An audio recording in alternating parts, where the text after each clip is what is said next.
In June of 2021, Amnesty International released its report on the state of the world's human rights. Amnesty International is an independent organization and takes no position on issues of sovereignty, territorial disputes, or international political or legal arrangements. Their 2020-2021 report documented the state of human rights in 149 countries, inclusive of Zambia. Their observations of Zambia include, but are not limited to, 1. Police continue to use the Public Order Act and other provisions, as well as threats and intimidation, to clamp down on freedom of expression. 2. Authorities continue to hinder journalists in their work and to clamp down on the independent media. Journalists, media workers, and lawyers were harassed. 3. Legislation, intimidation, and harassment were used by the authorities to repress the right to freedom of assembly.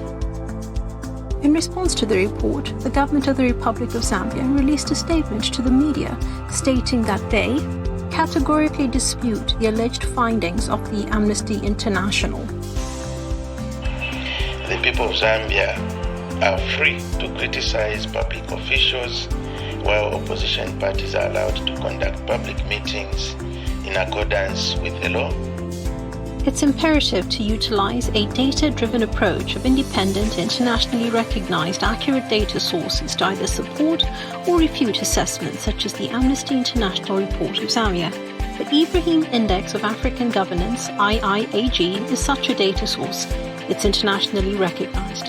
Its 79 indicators are derived from data collected from 40 independent, credible sources such as the World Bank and the United Nations Programme.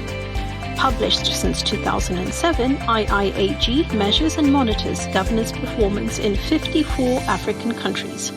The latest iteration of the Ibrahim Index of African Governance was released on 16th of November 2020. The IIAG indicators are spread across 4 main categories, namely security and rule of law, participation, rights and inclusion, foundations for economic opportunity, and human development. The IIAG results can be classified into 3 main types: score, rank, and trend. The score is out of 100, the highest score is better. The rank is out of 54 countries, and finally the trend covers 10 years worth of data from 2010 to 2019. Observation of the Ibrahim Index of African Governance indicators. Over the next few minutes, we will explore 11 Ibrahim Index of African Governance indicators. We will observe its 10-year trend in Zambia and within the region as compared to other sub-Saharan African countries with a similar socio-economic landscape. This will enable us to better contextualize Zambia within the region, as well as, and most importantly, utilize the data to either support or refute the Amnesty International report of Zambia. The first graph is rule of law and justice. This subcategory assesses compliance with the rule of law by the executive, the impartiality of the judicial system, judicial processes, and equality before the law. We observe that Zimbabwe has the largest improvement, and Zambia ranks second last with a score of -7.20. The next graph is a very important indicator. It's political pluralism. It assesses the extent to which political parties are free to operate and have equal access to state-owned media and public financing for campaigns. We observe that the Democratic Republic of Congo has the most improvement, and Zambia has the lowest score at -28.80. Now we consider participation. This category assesses freedom of association and assembly, political pluralism, civil society space, and the integrity of elections. We observe that Zambia has the third lowest score at -12.10. Next, we consider media freedom, which evaluates the extent to which the journalists are free to do their work. The media is unbiased, free and diverse, and there is no media censorship. We observe that Ghana has the highest decline, and Zambia ranks third last at -18.40. Institutional checks and balances. It considers whether there is a separation of powers and government powers are checked upon and limited by both the legislature and the judiciary, as well as the extent to which public office holders are being sanctioned for abuse of office. Zambia ranks second last at -11.90.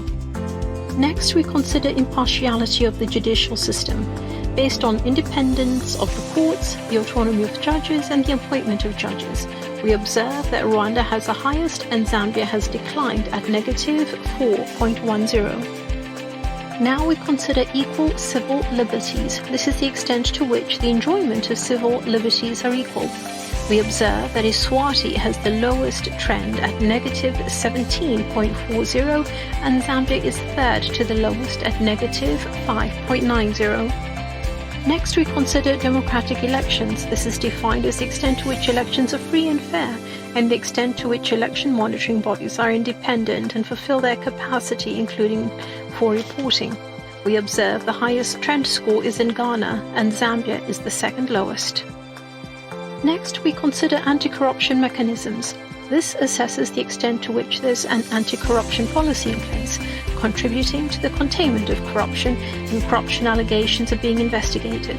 Zambia's trend score is the lowest of all the countries at negative 21.40. Next, we consider anti-corruption. This indicator assesses anti-corruption mechanisms, such as the absence of corruption in the judiciary, the legislature, and the executive. We observe that Zambia's trend score is the lowest of all the countries and actually more than double that of the Democratic Republic of Congo at negative 15.60. Now we consider accountability and transparency. This assesses institutional and civic checks and balances, absence of undue influence on government, disclosure of financial and judicial information. We observe that Zambia's trend ranks second lowest at negative 8.30. Country-by-country observation. Finally, we consider a country valuation of the selected indicators to get a better picture of the trend in each country. We observe Rwanda, Zimbabwe, and Zambia. In Rwanda, we observe that poverty reduction programs rank second highest.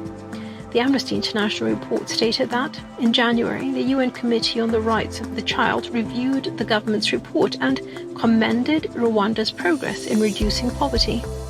This supports and substantiates the alignment between the Ibrahim Index of African Governance and the Amnesty International report.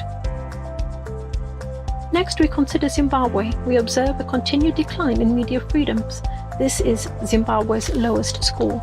The Amnesty International report cited under journalists that the police and military officers use COVID-19 restrictions as a pretext to justify the harassment and intimidation of journalists and other media workers.